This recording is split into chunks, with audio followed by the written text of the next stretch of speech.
جی اذان کے وقفے کے بعد دوبارہ سے تو اقبال کہتے ہیں کہ اے نوجوان، تیرے آباء و اجداد اتنے غیرت والے تھے کہ اگر ان پر غلامی آ جاتی یا ان پر مصیبت آ جاتی یا وہ غربت کے عالم میں ہوتے تو عطا کرنے والے کو بھی ان کی غیرت ایمانی کا اتنا ڈر تھا کہ وہ انہیں کچھ عطا نہیں کرتا تھا کہ کہیں ایسا نہ ہو کہ ان کی غیرت پر یا ان کی انا پر کوئی بات آ جائے۔ تو اقبال نے بڑے خوبصورت انداز میں اس شعر کے اندر نوجوانوں کو ان کے آباء و اجداد کے کارناموں سے اور ان کے آباء و اجداد کی غیرت ایمانی سے جو ہے وہ آگاہ کیا۔ تو آئیے عزیز طلباء و طالبات ہم اس کے فنی محاسن دیکھتے ہیں۔ تو دیکھیے اس میں گدائی میں بھی وہ اللہ والے، تو یہ ہو گیا اس میں اشارہ، وہ اللہ والے اس میں اشارہ ہے، اور دوسرا منم اور گدا یعنی کہ عطا کرنے والا اور مانگنے والا، یہ صنعت تضاد استعمال ہوئی ہے۔ اب ہم اس کے مفہوم پر آتے ہیں۔ جی اقبال نے نوجوانوں کو ان کے باپ دادا کی غیرت کے بارے بتاتے ہوئے کہا کہ اگر ان اللہ والوں پر برا وقت بھی آ جائے تو وہ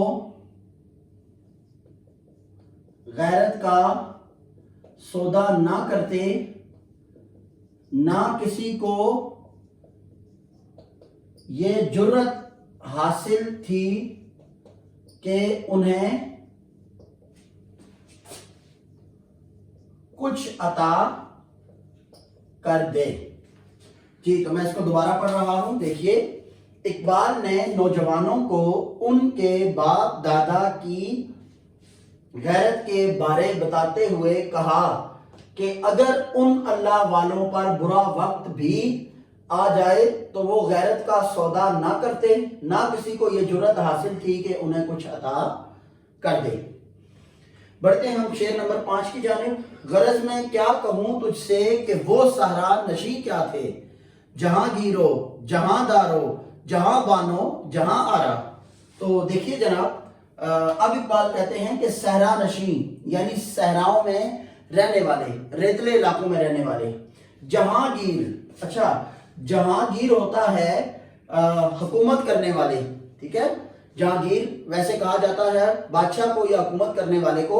تو یہاں پر وہ آباء و اجداد کی کوالٹیز، ان کی خوبیاں گنوا رہا ہے ایک مسلمان نوجوان کو، کہتا ہے کہ میں تجھے کیا بتاؤں کہ وہ صرف صحرا میں رہنے والے لوگ کیا تھے، جہانگیر، جہانگیر تھے وہ، یعنی دنیا پر حکومت کرنے کے اصول جانتے تھے۔ جہانگیر کا مطلب کیا ہے؟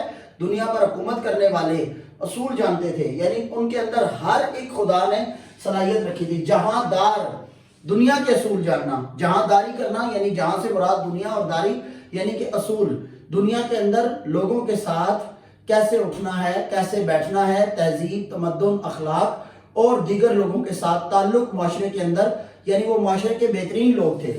تو جہاں دار کا مطلب ہوتا ہے معاشرے کے بہترین لوگ، معاشرے کے ساتھ چلنے والے اور لوگوں کے ساتھ اچھا سلوک کرنے والے، یا خلق خدا کی فلاح کے لیے کام کرنے والے۔ جہاں بان، دنیا کو بنانے والے، دنیا کے مالک، اور جہاں آرا، دنیا کو سجانے والے اپنے فن سے، اپنے ہنر سے۔ تو اقبال نے المختصر اس پورے شعر کے اندر نوجوان مسلمان کو کہا ہے کہ اے نوجوان مسلمان، تیرے آباء و اجداد تو اس قدر صلاحیتوں کے مالک تھے کہ وہ دنیا پر حکومت کرنے کے اصول جانتے تھے، دنیا میں لوگوں کے ساتھ اٹھنا بیٹھنا، لوگوں کے ساتھ چلنا، یہ سب انہیں آتا تھا۔ دنیا کی تزئین و آرائش کرنے والے تھے، ان کا فن تعمیر اور ان کا جو ہے وہ اخلاق، تہذیب اور تمدن اس قدر اعلیٰ تھا کہ جس کی کوئی مثال ہی تاریخ میں نہیں ملتی۔ آئیے ہم اس کے فنی محاسن دیکھتے ہیں۔ تو عزیز طلباء و طالبات دیکھیے اس میں اشارہ پھر استعمال ہو گیا، وہ صحرا نشین، یعنی بار بار اقبال نے ادھر اشارہ کیا، تو اس میں اشارہ ہر جگہ پر موجود ہے۔ تو یہ جو ہمارا دوسرا مصرع ہے، اس میں جہاں گیرو جہاں دارو جہاں بانو جہاں آرا، یہاں پر یہ جو جہاں جہاں ہے، ایک تو یہ سند تکرار ہو گئی، بار بار استعمال ہوا جہاں کا لفظ. دوسرا یہ جو واو واو بیچ میں آ رہا ہے نا، تو یہ سارا اس کو کہتے ہیں مرکب عطفی. پوری اردو ادب میں دو حروف عطف ہیں، واو اور. جن دو اسموں کے درمیان یہ دو حروف آ جائیں گے تو وہ مرکب عطفی کہلائے گا. تو یہاں پر آپ سب سے پہلے لکھیں گے اس میں اشارہ. دوسرا آپ یہاں پر لکھیں گے صنعت تکرار. تیسرا آپ یہاں پر لکھیں گے مرکب عطفی. آئیے اب ہم اس کا مفہوم لکھتے ہیں. اے نوجوان، میں تجھے کیا بتاؤں کہ تیرے باپ دادا ہر ایک فن اور ہنر سے وابستہ تھے اور وہ بڑی عظمت کے حامل تھے. اس کو میں دوبارہ سے پڑھ دیتا ہوں. اے نوجوان، میں تجھے کیا بتاؤں کہ تیرے باپ دادا ہر ایک فن اور ہنر سے وابستہ تھے اور وہ بڑی عظمت کے حامل تھے. آئیے دیکھتے ہیں ہم شعر نمبر 6. اگر چاہوں تو نقشہ کھینچ کر الفاظ میں رکھ دوں، مگر تیرے تخیل سے فزوں تر ہے وہ نظارہ. اب اقبال یہاں پر پھر امت مسلمہ کے نوجوان کو تنقید کا نشانہ بنا رہے ہیں اور اسے محض غیرت ایمانی. اقبال کی یہ تنقید جو ہے یہ تنقید برائے اصلاح ہے، تنقید برائے تنقید نہیں ہے. تنقید کیا ہوتا ہے؟ کسی کی خامیوں کو نکالنا. یہ نہیں کہ وہ نوجوان مسلمانوں کی جو ہے وہ خامیوں کو سامنے لانا چاہتے ہیں، نہیں، بلکہ وہ نوجوان مسلمانوں کے لیے سچا درد رکھنے والے ہیں. وہ کہتے ہیں کہ محنت کے اندر عظمت ہے اور غیرت ایمانی جو جذبہ تمہیں خدا نے دیا ہے اس سے ہمیشہ اپنے دل کو سرشار رکھو. کبھی بھی غیرت، کبھی بھی انسان کی انا جو ہے وہ ختم نہیں ہونی چاہیے یا وہ مرنی نہیں چاہیے. اگر انا کی موت ہو جائے تو انسان کی اپنی سمجھ لیں کہ آپ اس کی اخلاقی موت ہو جاتی ہے، اور جو قومیں اخلاقی موت مر جائیں وہ کبھی دنیا میں ترقی نہیں کر سکتی. اقبال کا یہی پیغام ہے. تو اقبال کہتے ہیں کہ اگر چاہوں تو نقشہ کھینچ کر الفاظ میں رکھ دوں.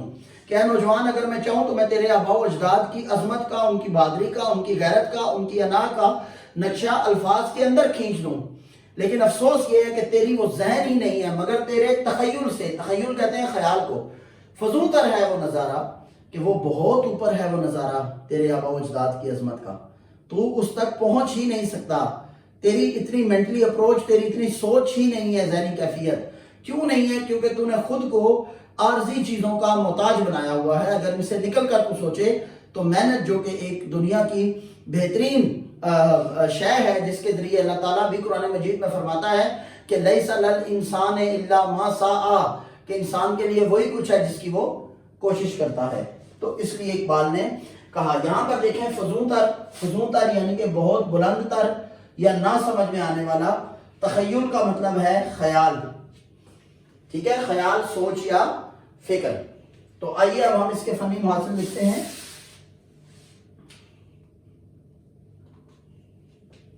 اس میں صرف اس میں اشارہ استعمال ہوا ہے، اس میں اشارہ، وہ نظارہ، یہ یہاں پر اس میں اشارہ استعمال ہوا ہے. آئیے اس کا مفہوم لکھتے ہیں. اے نوجوان، میں تیرے باپ دادا کی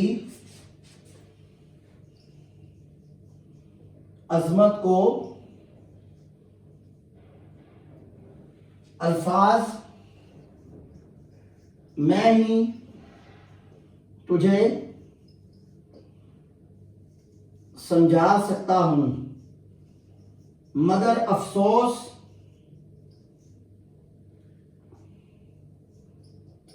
تیری سمجھ سے باہر ہے، کیونکہ وہ بہت عظیم لوگ تھے. جی عزیز طلباء و طالبات، اے نوجوان، میں تیرے باپ دادا کی عظمت کو الفاظ میں ہی تجھے سمجھا سکتا ہوں، مگر افسوس تیری سمجھ سے باہر ہے کیونکہ وہ بہت عظیم لوگ تھے. آئیے جی شعر نمبر 7 پر. تجھے آبا سے اپنے کوئی نسبت ہو نہیں سکتی کہ تو گفتار وہ کردار تو ثابت وہ سیارہ. اب دیکھیے آبا کا لفظ آبا و اجداد سے نکلا ہے اور اس کا مطلب ہے باپ دادا. تو یہ آپ لکھ لیجئے، آبا کا مطلب ہے باپ دادا، نسبت، تعلق. اقبال کہتا ہے کہ تجھے تیرے آبا و اجداد سے کوئی تعلق نہیں ہے، ہو ہی نہیں سکتا. کیوں؟ تو گفتار تم صرف محض باتوں میں اور خوابوں اور خیالوں میں، خوابوں اور خیالوں میں اپنے آپ کو، اپنے ذہن کو، اپنے دل کو الجھانے والے ہو. وہ کردار، وہ عمل کرنے والے تھے. کردار سے مراد ہے عمل کرنے والے. ثابت تم ایک جگہ پر رکے ہوئے ہو، یعنی تم اپنی اس چھوٹی سوچ، اپنی اس چھوٹی فکر اور اپنے اس چھوٹے تخیل سے باہر ہی نہیں آ پا رہے، جبکہ تمہارے آبا و اجداد لامحدود سوچتے تھے. سیارہ کا مطلب ہوتا ہے چلنے والا، ٹھیک ہے، ہمیشہ چلنے والا. تو تیرے آبا و اجداد ہمیشہ کوئی نہ کوئی کام کرتے رہتے تھے، وہ کسی نہ کسی جد و جہد میں رہتے تھے، کوشش میں رہتے تھے، محنت کرتے تھے. اور تو جب کہ اپنی باتوں پر اڑا ہوا ہے اور اپنے حالات سے نکلنے کی کوشش نہیں کر رہا. انسان کی ہار تبھی ہوتی ہے کہ جب وہ اپنے آپ سے خود ہار مان لیتا ہے اور اپنی ان مصیبتوں سے، اپنی ان پریشانیوں سے خود کو نکال نہیں پاتا جو اس نے خود پر حاوی کی ہوتی ہیں. تو یہ آپ نے یاد رکھنا ہے. یہاں پر اس پر فنی محاسن ہے، تجھے آبا سے اپنے کوئی نسبت ہو نہیں سکتی کہ تو گفتار وہ کردار تو ثابت وہ سیارہ. اچھا، یہاں پر گفتار، کردار، ثابت اور سیارہ ایک دوسرے کی تضاد ہیں. تو یہاں پر لکھ لیجئے آپ صنعت تضاد اور اس میں اشارہ. صنعت تضاد، اس میں اشارہ. اب مفہوم پر آ جائیے. اقبال کہتے ہیں کہ اے نوجوان، تیرے باپ دادا تو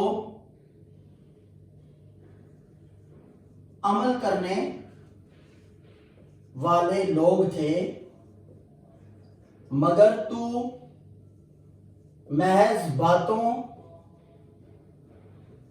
سے دل کو بہلانے والا ہے. میں دوبارہ اس کو پڑھ دیتا ہوں. اقبال کہتے ہیں کہ اے نوجوان، تیرے باپ دادا تو عمل کرنے والے لوگ تھے، مگر تو محض باتوں سے دل کو بہلانے والا ہے. یہ اقبال کا بڑا مشہور شعر ہے. گنوا دی ہم نے جو اسلاف سے میراث پائی تھی، ثریا سے زمیں پر آسمان ہم کو دے مارا.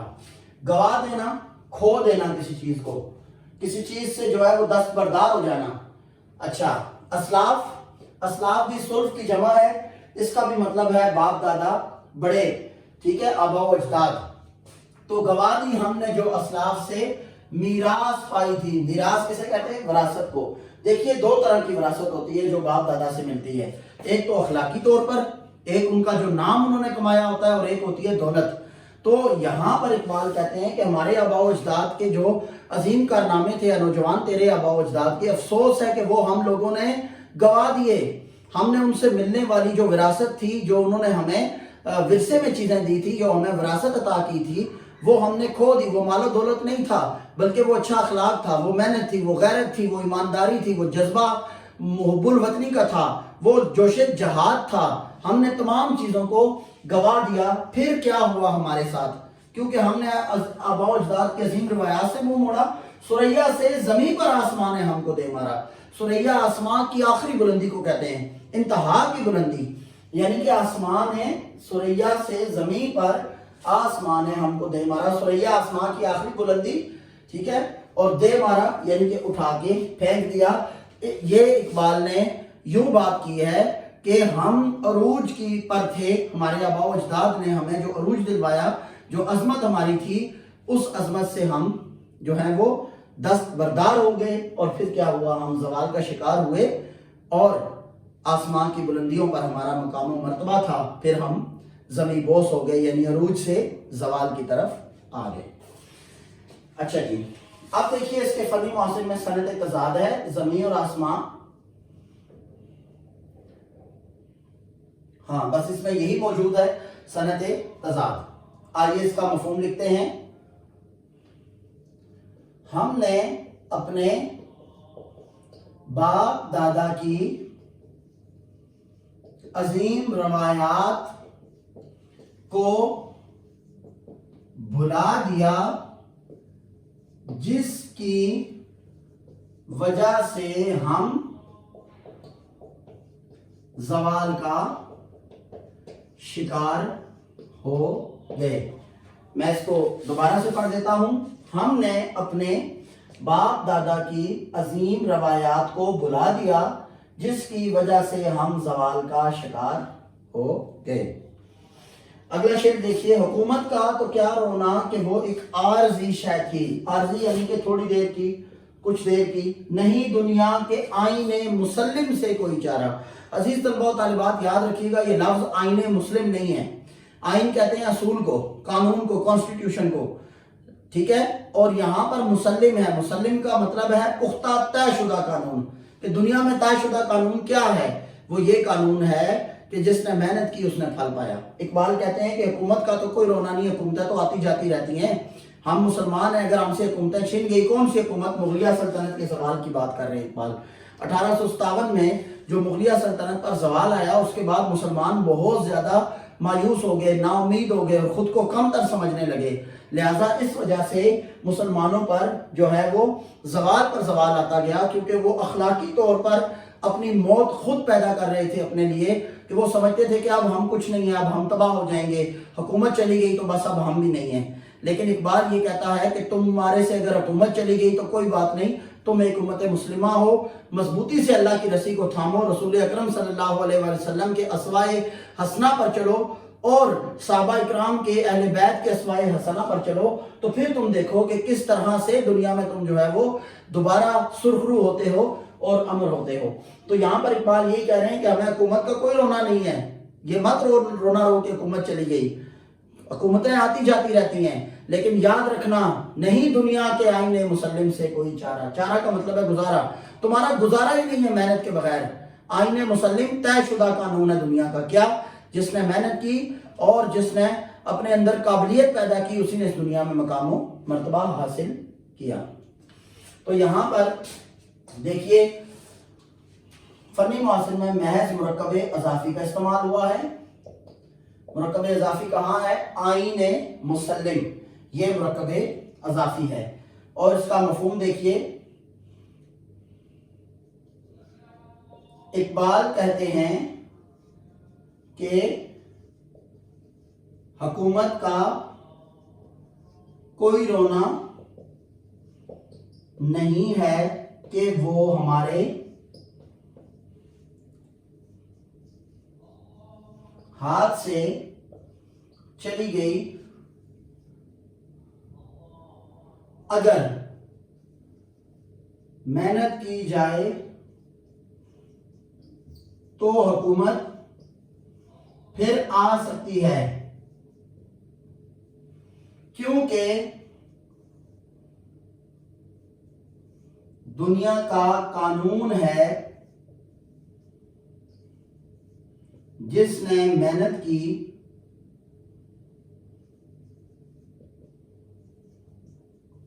اسی نے پھل پایا۔ اقبال کہتے ہیں کہ حکومت کا کوئی رونا نہیں ہے کہ وہ ہمارے ہاتھ سے چلی گئی، اگر محنت کی جائے تو حکومت پھر آ سکتی ہے، کیونکہ دنیا کا قانون ہے جس نے محنت کی اس نے پھل پایا۔ بغیر اس کے ہرگز کسی نے نہ پائی فضیلت، نہ دولت، نہ فرما روائی۔ یہ آپ نے 9th کلاس میں شعر پڑھا تھا خواجہ الطاف حسین حالی کا مسدس میں۔ آئیے جی آخری شعر ہے اس کا۔ مگر وہ علم کے موتی